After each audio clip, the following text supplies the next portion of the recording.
Elena Rodriguez stared at the numbers on her screen for the third time that morning, her coffee growing cold as she tried to make sense of what she was seeing.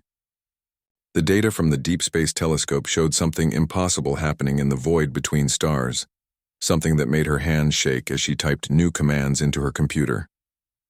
Dark matter was moving in patterns that defied everything scientists thought they knew about the universe. The Luna Research Institute hummed with quiet activity around her, but Elena felt completely alone with her discovery. For weeks she had been studying quantum entanglement patterns in distant galaxies, looking for signs of how the universe held itself together. What she found instead was evidence that dark matter could be controlled, manipulated like clay in the hands of a skilled artist. The gravitational wave frequencies she detected suggested that someone or something was already doing exactly that. Marcus White walked into her lab carrying 2 fresh cups of coffee and wearing his usual skeptical expression. He had been her research partner for 5 years, and Elena knew he would need a lot of convincing before he believed what she was about to show him. Marcus set down the coffee and looked at her screens, his eyebrows rising as he took in the complex mathematical equations covering every available display. Elena explained her findings in simple terms, watching Marcus shake his head more vigorously with each passing minute. Dark matter made up most of the universe but remained invisible and untouchable to human technology. Or so they had always believed. Her data suggested that specific gravitational wave patterns could create resonance effects in dark matter fields, essentially allowing someone to grab hold of the invisible substance and shape it like any other material. Marcus argued that her calculations must be wrong. That dark matter interaction was impossible according to every known law of physics. Elena pulled up her raw data and walked him through each step of her analysis, showing him how the patterns repeated across multiple star systems. The evidence was overwhelming, but Marcus remained unconvinced until Elena showed him something that made his coffee cup slip from his fingers and shatter on the lab floor. Far across the galaxy, the Galactic Council met in their crystal chambers aboard the massive space station that served as the center of galactic civilization. 12 different alien species sat around a table that had seen 1,000 years of peaceful cooperation. But today, their discussion was anything but peaceful. The Zephyrians could read minds and were deeply troubled by the violent thoughts they detected whenever they focused on the small blue planet in the Sol system. The Vortans were crystalline, beings who processed information at incredible speeds, and their analysis of human behavior patterns painted a disturbing picture of a species that solved problems through violence and destruction. The energy-based Luminians pulsed with concern as they shared their observations of human military development, showing holographic displays of weapons that could destroy entire continents. Council Chairman Thrax of the ancient Nexari species spoke with the authority of someone who had witnessed the rise and fall of countless civilizations. Humanity had been quarantined in their home system for good reason, he explained to the assembled representatives.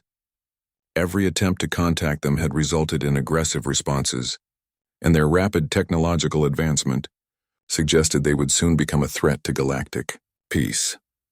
The Council had established an invisible barrier around the Sol system using technology that bent space itself, preventing human ships from traveling beyond their home star.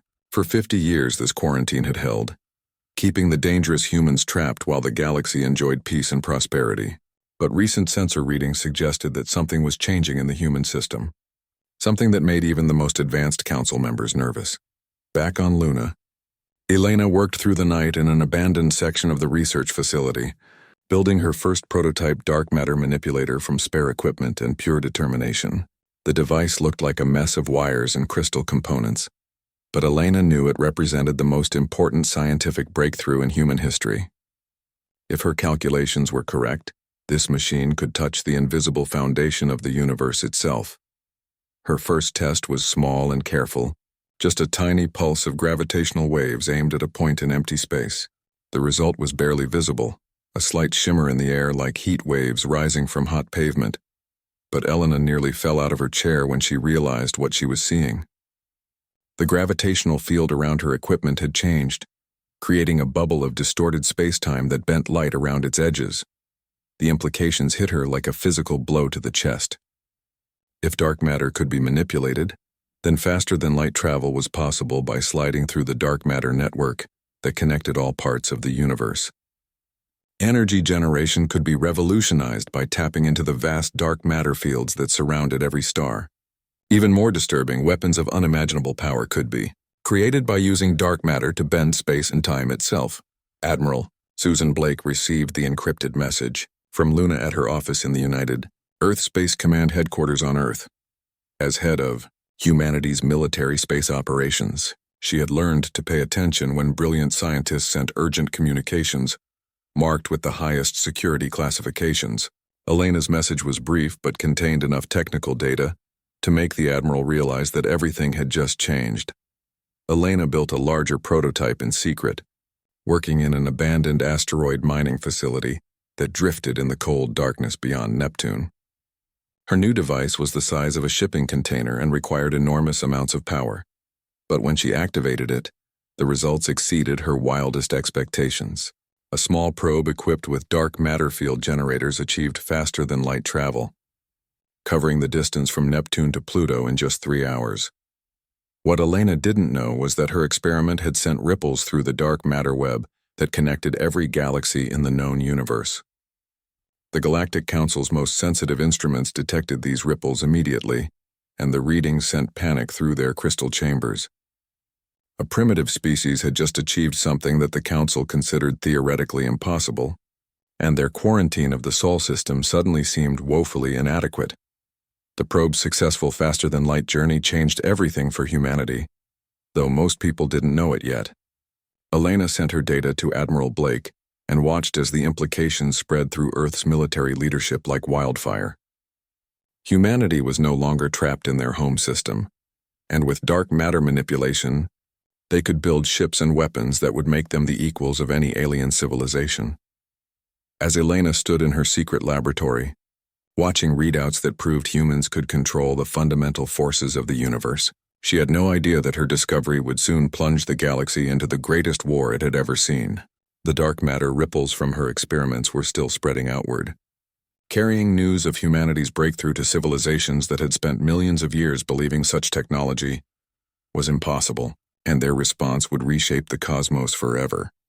3 years had passed since Elena's first successful dark matter experiment, and the hidden facilities scattered throughout the outer solar system buzzed with activity that would have amazed and terrified anyone who knew what was happening inside them. Project Shadowstorm had become the most classified program in human history, employing thousands of scientists and engineers who worked in shifts around the clock to build humanity's secret weapon against the galaxy. Captain Ryan Torres floated in the command center of the UES Phantom, humanity's first dark matter-powered warship, as it drifted through the cold darkness of the Kuiper Belt, hidden inside a hollowed-out asteroid that looked like any other piece of space rock from the outside.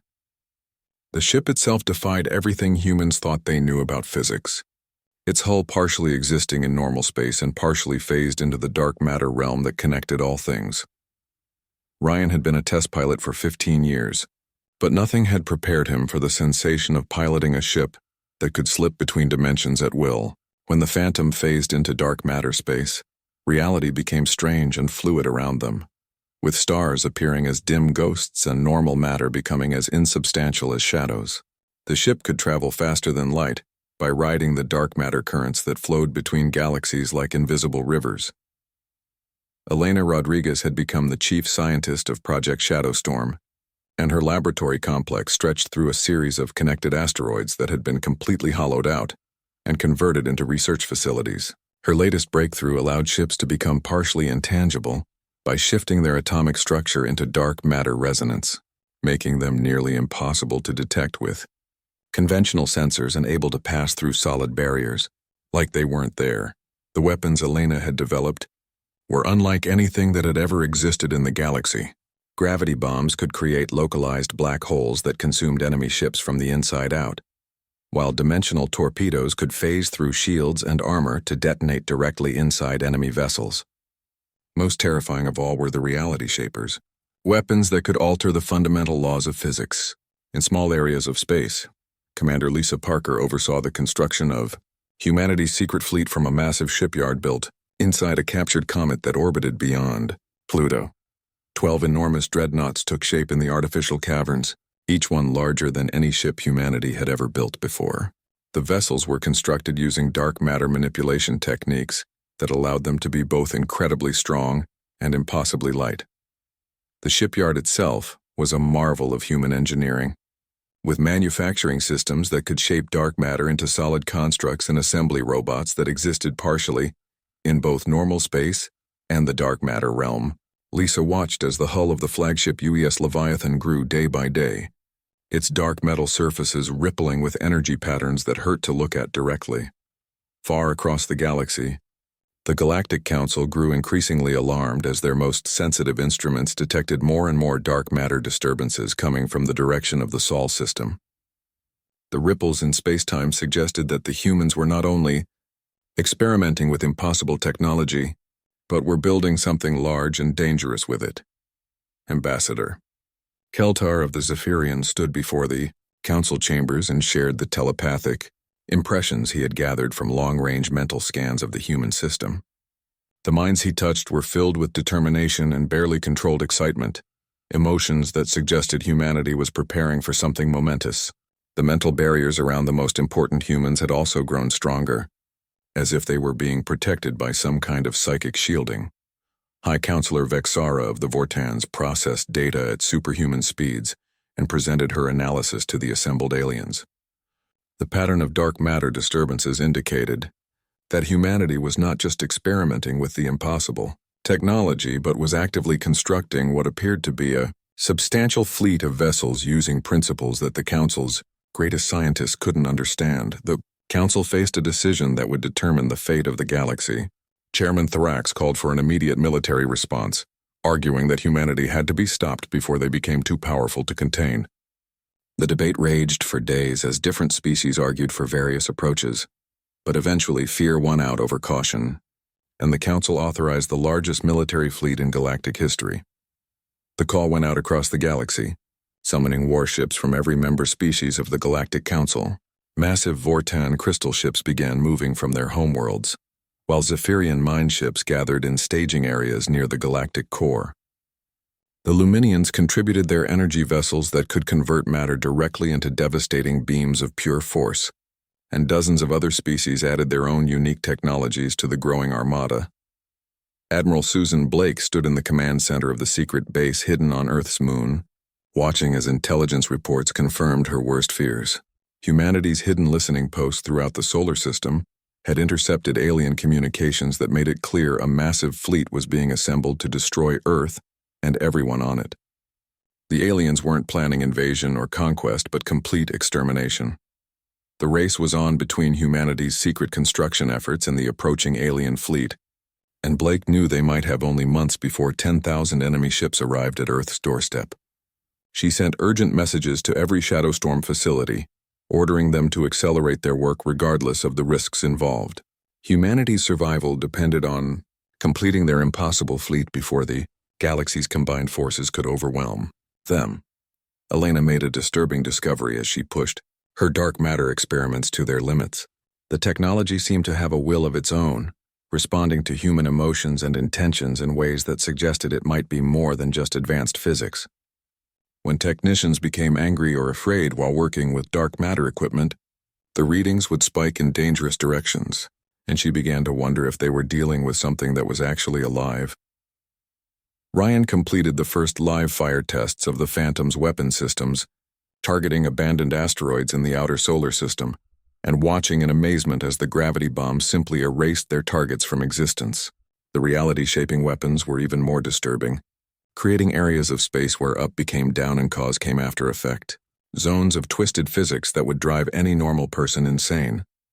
The secret fleet grew larger each day, with 60 smaller vessels joining the 12 massive dreadnoughts as humanity's engineers worked around the clock to prepare for the coming war. Each ship was a masterpiece of impossible technology, equipped with weapons that could destroy planets and defenses that made them nearly invulnerable to conventional attack. The dark matter hulls rippled with contained energy that seemed eager to be released. As the alien fleet continued its approach toward the Sol system, carrying the combined military might of a dozen species that had ruled the galaxy for millions of years, humanity prepared to unleash technology that would change the fundamental nature of reality itself. The secret fleet waited in the dark spaces between worlds, ready to emerge from hiding and show the galaxy what happened when humans were pushed too far, and the universe itself would never be the same after the storm that was coming. The alien ships appeared at the edge of the solar system like ghostly apparitions materializing from the void, their strange forms unlike anything humanity had ever imagined. Commander Zilneth of the Luminians led the advanced diplomatic force aboard the massive vessel Eternal Radiance, a ship that seemed to be made of pure crystallized light that hurt human eyes to look at directly. 6 different alien species had sent representatives for this first official contact with humanity. President Maria Santos sat in the secure communication chamber deep beneath the United Nations building in New York, surrounded by advisors and military officers who looked as nervous as she felt. The holographic display showed the alien fleet maintaining position just beyond Pluto, close enough to demonstrate their power, but far enough away to avoid immediate confrontation. The aliens had sent a message in perfect English, demanding to speak with Earth's leaders about humanity's future. Lieutenant Colonel Jake Morrison served as humanity's chief xenolinguistics expert, and his job was to handle the incredibly complex negotiations while secretly gathering as much intelligence as possible about alien technology and intentions. Jake had spent years studying theoretical alien communication methods, but nothing had prepared him for the reality of facing beings whose minds worked in completely different ways than human thoughts. The alien ultimatum was delivered with cold efficiency that left no room for negotiation. Humanity had developed technology that violated the fundamental laws that governed galactic civilization, and they must immediately surrender all research related to dark matter manipulation or face complete extermination. The aliens offered limited membership in the Galactic Council as a subject species, with no rights to independent development or expansion beyond their home system. Admiral Blake watched the negotiations from her secret command center while simultaneously coordinating the most elaborate deception in human history.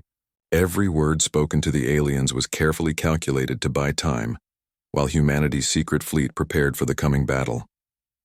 The aliens believed they were dealing with a primitive species that had stumbled onto dangerous technology by accident. Captain Torres led the fake surrender operations, using conventional human ships to create the illusion that Earth was complying with alien demands. Hidden cameras recorded everything as alien inspection teams boarded decoy research facilities that had been carefully prepared to look like humanity's most advanced technology.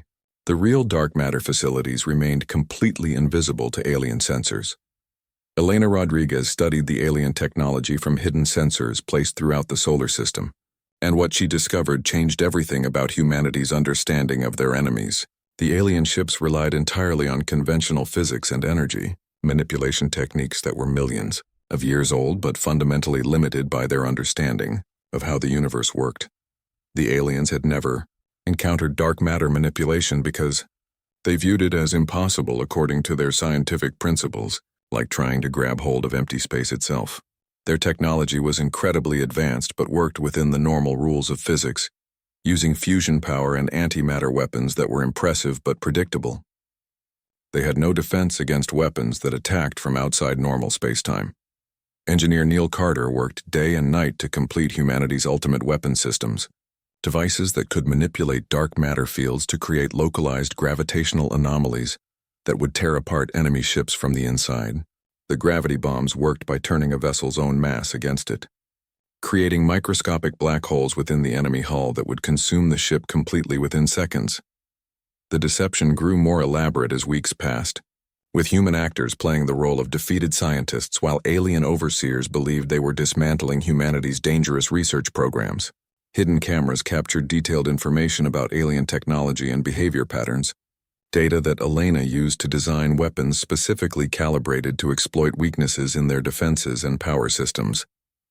Ambassador Keltar began to grow suspicious as his telepathic scans of human minds revealed thoughts that didn't match the surrender scenario being played out on the surface.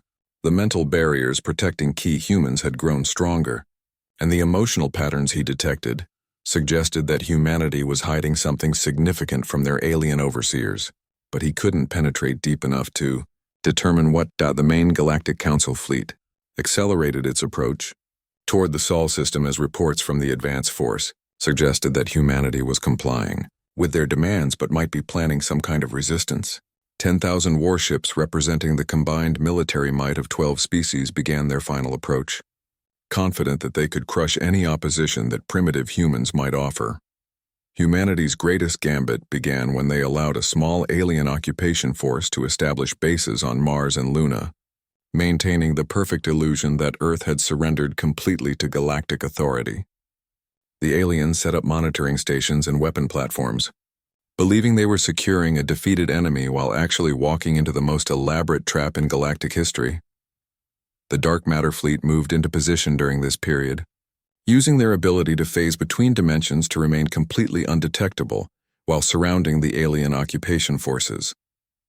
Captain Torres coordinated the positioning of 60 ships that existed partially in normal space and partially in the dark matter realm, ready to emerge simultaneously when Admiral Blake gave the signal.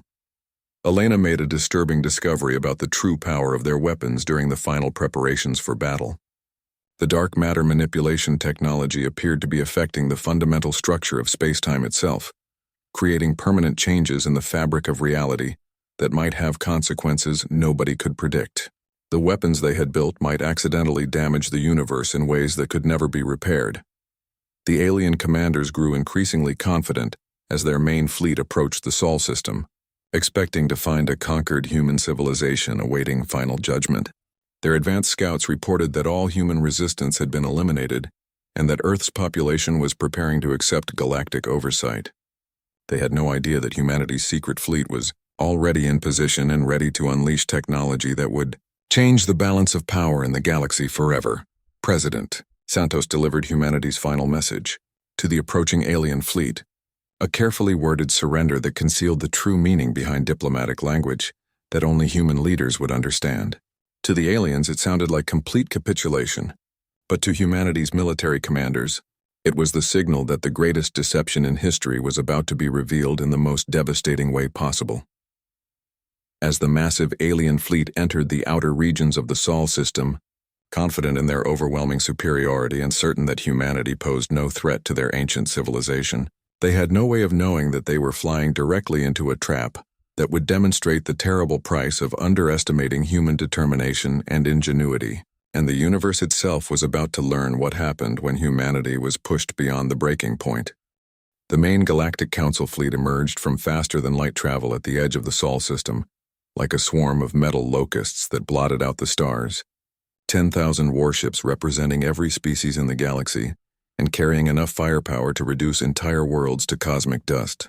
Admiral Vorgash commanded the fleet from the massive command vessel World Breaker, a ship so large that it generated its own gravity field and carried a crew of 50,000 beings. The alien commanders expected to find a conquered human civilization waiting for their final judgment, but instead they discovered something that filled them with confusion and growing dread. The occupation forces they had left on Mars and Luna had completely vanished without sending any distress signals or leaving any trace of what had happened to them, as if they had simply been erased from existence. Captain Torres had led the covert operations that eliminated every alien, soldier and technician using dark matter technology that allowed human forces to phase through solid matter and strike from impossible directions. The alien bases sat empty and lifeless, their weapons still powered and their systems still running, but not a single living being remained to explain what had happened to thousands of occupation troops. Admiral Blake stood in her command center deep beneath the surface of Earth and watched a sensor. Readings confirmed that the alien fleet had moved into the perfect position for humanity's trap. She had waited 3 years for this moment, preparing for the battle that would determine whether humanity would join the galactic community as equals or be exterminated as a threat to alien dominance. The words that changed galactic history forever were spoken in a calm voice that carried across every human ship simultaneously. Admiral Blake activated the fleet-wide communication system and gave the order that unleashed humanity's secret weapon against an unsuspecting galaxy. "Unleash the storm," she said, and the universe itself seemed to hold its breath as reality prepared to change forever. Humanity's dark matter fleet decloaked throughout the Sol system simultaneously, 12 massive dreadnoughts and 60 smaller vessels materializing from the space between dimensions, like phantoms emerging from a nightmare. The alien sensors screamed warnings as ships appeared from nowhere, surrounding the galactic fleet in a formation that should have been impossible to achieve without being detected. The UES Leviathan materialized directly above the world breaker, its dark hull rippling with contained energy that made space itself bend around its edges.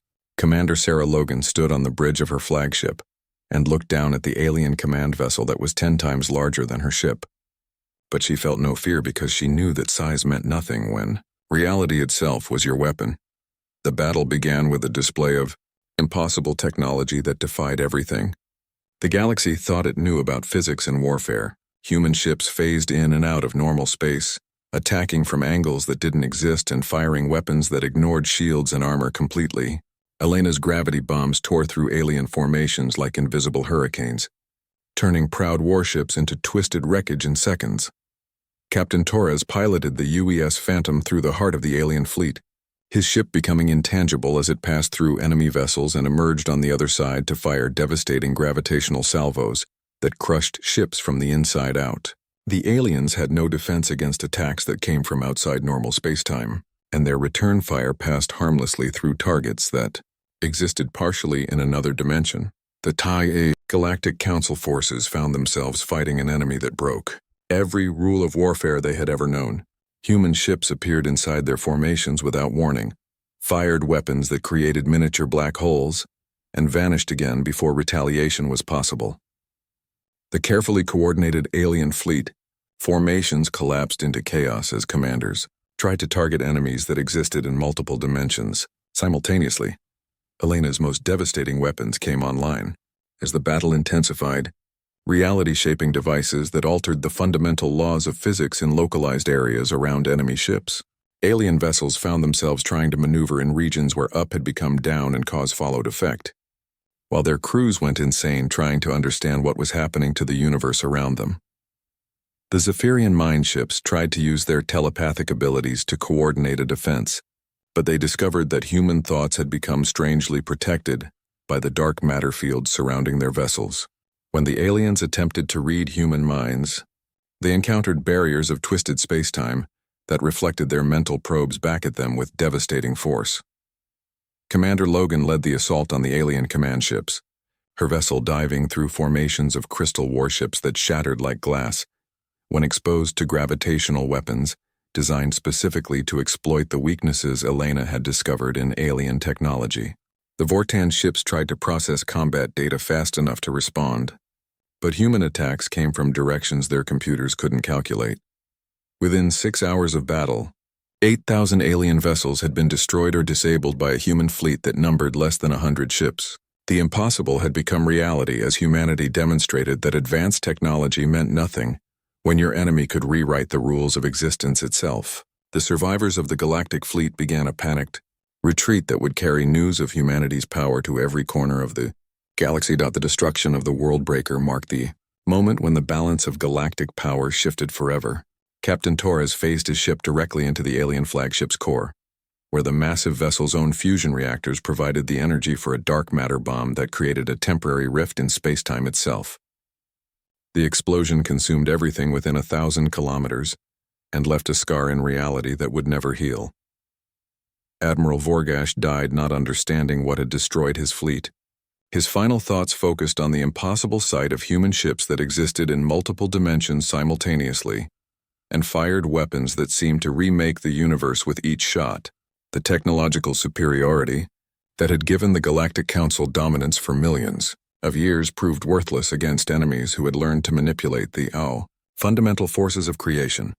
The surviving alien ships fled the Sol system carrying reports that would send shockwaves throughout galactic civilization, describing battles against ships that could become ghosts and weapons that turned the laws of physics into tools of war. Less than 2,000 vessels escaped to carry the news that humanity had achieved something beyond the comprehension of the galaxy's greatest minds, as the human fleet regrouped among the wreckage of what had once been the most powerful armada in galactic history. Elena studied the readings from her instruments and realized that their victory had come with a price that nobody had anticipated. The massive use of dark matter weapons had created permanent tears in spacetime around the Sol system, rifts that pulsed with unknown energies and occasionally released things that should not exist in normal reality. and the universe itself would never be the same again. The news of humanity's impossible victory spread across the galaxy through quantum communication networks faster than the surviving alien ships could carry their reports home, and the reaction was immediate and devastating to galactic civilization. Species that had ruled star systems for millions of years suddenly found themselves paralyzed by fear of a primitive race that had somehow mastered technology beyond their comprehension and used it to destroy the most powerful fleet in galactic history. Elena Rodriguez stood in her laboratory surrounded by readings that terrified her more than any alien invasion ever could have, studying the permanent tears in space-time that her weapons had created around the Sol system. The rifts pulsed with energies that existed outside normal physics, occasionally releasing bizarre phenomena that seemed to come from other dimensions entirely, including geometric shapes that hurt to look at and sounds that existed only in mathematics. Captain Torres led the first human expeditions to the homeworlds of the former Galactic Council species, carrying humanity's ultimatum to civilizations that had considered themselves the masters of the galaxy just months before. The Zephyrian homeworld of Mentara received him in terrified silence, their telepathic leaders too afraid to even attempt reading his thoughts after learning what had happened to their mental probes during the battle. Commander Logan struck at the crystal worlds of the Vortans, where the geometric cities that had calculated galactic policy for eons suddenly went dark as their inhabitants retreated into deep underground chambers. The Vortan leadership transmitted their complete surrender within hours of detecting human ships in their system, offering to provide any technology or resources humanity might demand in exchange for being allowed to survive. The psychological warfare proved more devastating than any physical attack could have been, as species that had never known defeat found themselves completely helpless against an enemy whose technology they couldn't understand or counter. The great galactic trade networks that had connected thousands of worlds collapsed overnight, as species refused to risk traveling through space where human ships might be lurking invisibly in dark matter. Field Admiral Blake established the new order from her command center on Earth, coordinating the transformation of humanity from a single system species to the dominant power in the galaxy within less than a year. Human governors were assigned to oversee former council worlds, while alien governments were restructured to serve human interests and provide resources for humanity's continued expansion. Across the stars, engineer Neil Carter made a disturbing discovery as he studied the aftermath of the Great Battle, finding that dark matter manipulation was spreading beyond human control and affecting the fundamental structure of space throughout the galaxy. Ancient alien installations that had operated for millions of years began failing as the fabric of reality itself changed around them, and entire star systems found their physics becoming unreliable. The galaxy fell into an unnatural silence as civilization after civilization went dark, hoping that if they made no noise and attracted no attention, the terrifying humans might forget they existed. Communication networks that had carried the voices of countless species for eons now transmitted only emergency signals and desperate pleas for mercy from worlds that had never known fear before. President Santos stood before the United Nations and declared the establishment of the human galactic empire, a statement that would have seemed like fantasy just 5 years earlier, but now represented the new reality of a galaxy where human will had become the only law that mattered. The transformation from a single world to galactic dominance had happened so quickly that most humans still couldn't believe it was real. The debate over how humanity should rule their new empire divided human leadership into competing factions, with some advocating for benevolent guidance that would lift alien species to human levels of development, while others pushed for total domination that would ensure human supremacy could never be challenged. The decisions made in those early months would determine the fate of trillions of beings across thousands of worlds. Elena's deep space monitoring stations detected something that made her blood run cold as she realized that humanity's manipulation of dark matter had consequences that extended far beyond their home galaxy. Similar disturbances were building in nearby galaxies, massive storms of dark matter energy that suggested their technology had sent signals across the cosmic web to places where ancient things had been sleeping for billions of years. The readings from the Andromeda Galaxy showed dark matter formations that defied explanation, structures larger than solar systems that pulsed with organized energy patterns suggesting they might be constructed rather than natural phenomena. Whatever was building those formations had noticed humanity's use of dark matter technology and was responding in ways that could reshape the fundamental nature of the universe itself.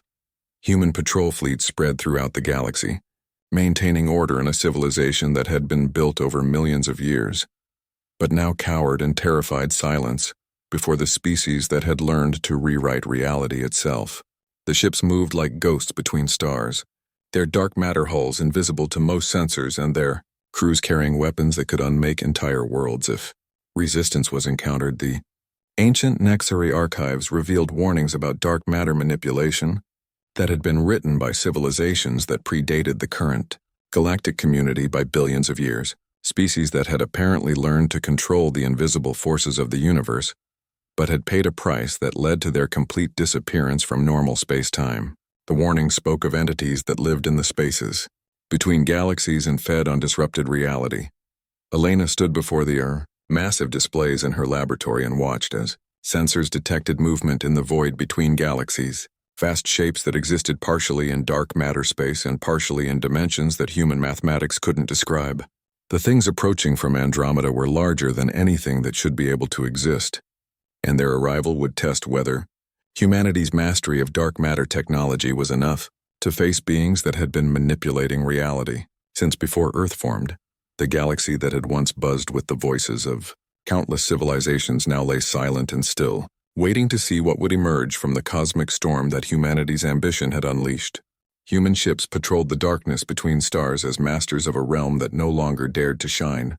But in the greater darkness between galaxies, ancient powers were stirring that would soon test whether humanity's impossible victory had been the end of one story or merely the beginning of something far more dangerous. The final irony was written in the silence itself. As humanity discovered that in seeking to prove they belonged among the stars, they had instead forced the galaxy to prove it belonged to them.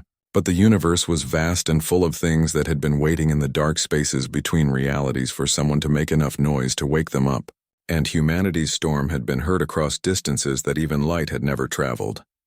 The storm that humanity had unleashed was ending, but Elena's instruments detected the approach of something infinitely larger, brewing in the cosmic web that connected all galaxies, and she realized that their victory over the Galactic Council might have been nothing more than the first movement in a symphony of destruction that would remake the universe itself. With humanity standing at the center of forces they had awakened but might never truly control,